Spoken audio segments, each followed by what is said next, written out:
What have I learned in over 2,000 games of Deadlock? These tips are going to range from beginner all the way up to things that apply even in eternus. So if you're in lower ranks, you absolutely have to watch this video. If you're not in the lower ranks, you should still watch this video because I've worked very hard on it and I would like it if you watched it, liked it, and subscribed it. No more wasting time, let's go. No.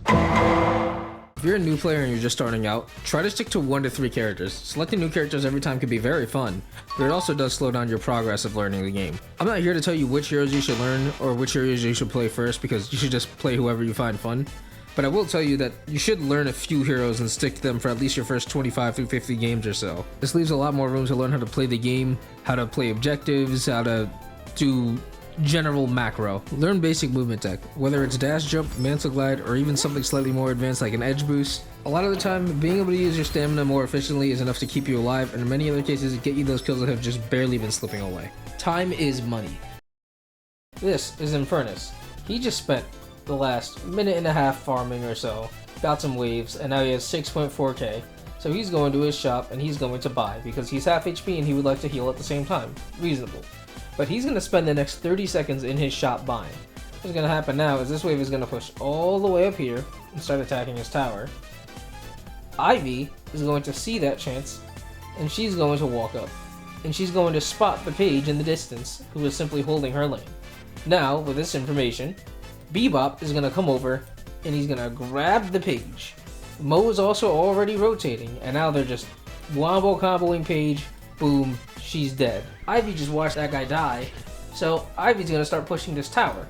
Now, Eternus might respond, but it doesn't matter, because these two are now gonna go ahead and push this. And meanwhile, the Billy's gonna come over, but Billy can't handle all this, so you know what's gonna happen? He's gonna go ahead and get hooked and get killed. And now you guys lose a Guardian, and these guys are gonna be up players, and Eternus might be fighting for his life, and Eternus probably can successfully defend, but Ivy doesn't have to commit this.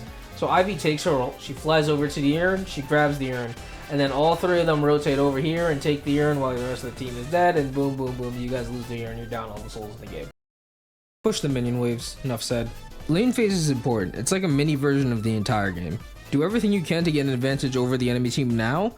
Oftentimes, this can easily be done not only by denying souls, but playing to the timer. T1 camps will spawn at 2 minutes, boxes will spawn at 3 minutes, bridge buffs will spawn at 5 minutes, and sinners will spawn at 8 minutes. If you want to capture all these objectives before your opponents can, the best way to do it is to push the waves about 30 seconds beforehand, and try to clear out theirs as fast as possible while yours is still alive. This means your wave will go forward while the enemy team still has work to do, so you can go ahead and get that sinner's sacrifice, or get that camp, or go run those boxes. This is a really common mistake, and even people who aren't beginners still do this for some reason. Stop fighting in front of the enemy minion wave. Please, go ahead and clear out the wave in front of you and then take that fight. Because if you don't, you're going to end up taking an extra 400 damage to minions that were just shooting you in the back. If you're going to buy during a lane phase, you need to calm it. If the holiday in your lane just randomly stops appearing in the sky, calm it. If you see 4 people pushing your lane, this means the other lanes are much weaker. Calm it.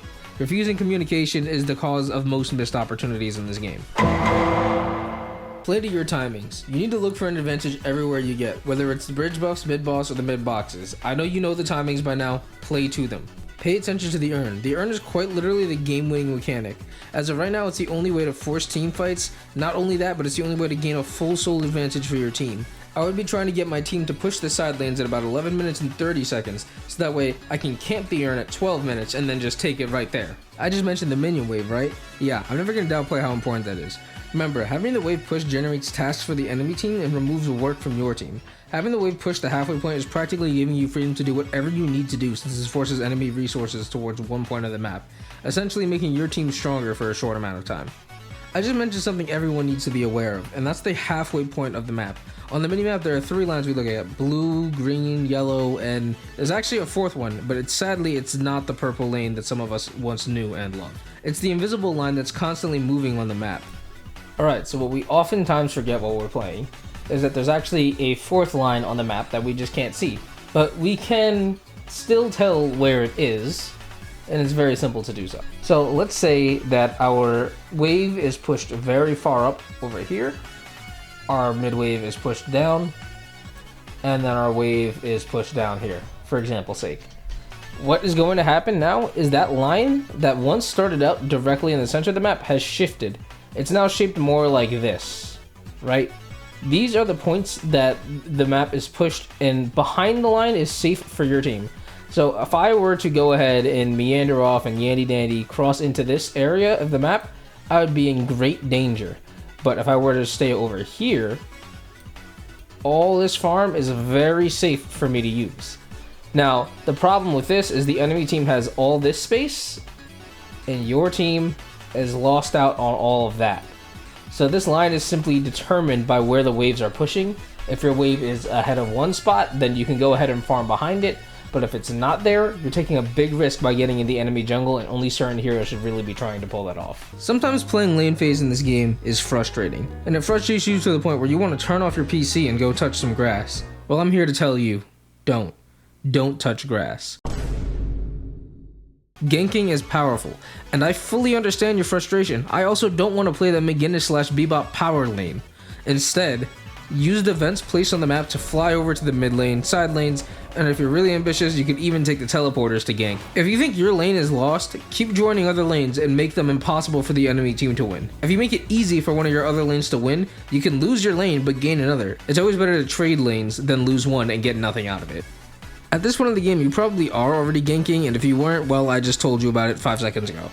Let me tell you one trick that's going to make ganking 10 times easier. Gank when your teammates are getting pushed. Ganking when the enemy team is playing under the tower is practically just a waste of time, but if you catch the enemy team while they're being confident and push past the bridge, it's 100 times easier to punish them and find a kill.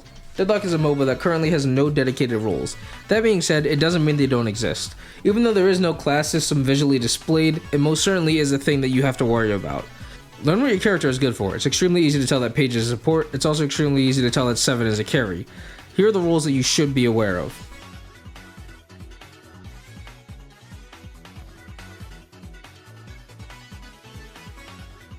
Now the roles do get a bit more complicated like this, but you really don't need to worry about that unless you're like doing scrims or something like that. Get up and fight. It's crazy how often I will see somebody spending their time and their cooldowns on a T2 camp while their teammate is taking a 1v1 20 feet away from them. I'm gonna let you in on a secret. The camp will be there if you leave it alone, but your teammate won't. If you see the chance to make any fight unfair, go make it unfair, which reminds me of our next point. Only try to take team fights when you have an unfair advantage over the enemy team. What I mean by this is, if your team is up in souls, up in players, or up in ultimate abilities, it's a good time to take a fight. But if your team is currently weaker in souls, it's probably better to avoid a team battle and just try to play for that one pick hero to pull somebody in and give you all the chance to get a free kill. This one might be the most important thing I'm going to tell you, and that is play for the long term. Sometimes getting earned might mean losing one walker, and in the long run, if your team wins that fight, you might be able to take mid boss, grab 3 rejuves, and get double the walkers out of this. This is a common example, but this applies to the entire game. Deadlock is a game with depth. All your actions have consequences. Please avoid making these one-dimensional plays that might feel good in the moment, but 5 minutes later didn't help you out at all. And now these are my expert tips. These tips are for the eternus players only. If you're not eternus, it's time to click off. Number 1. I don't know, man, you're better than me at the game.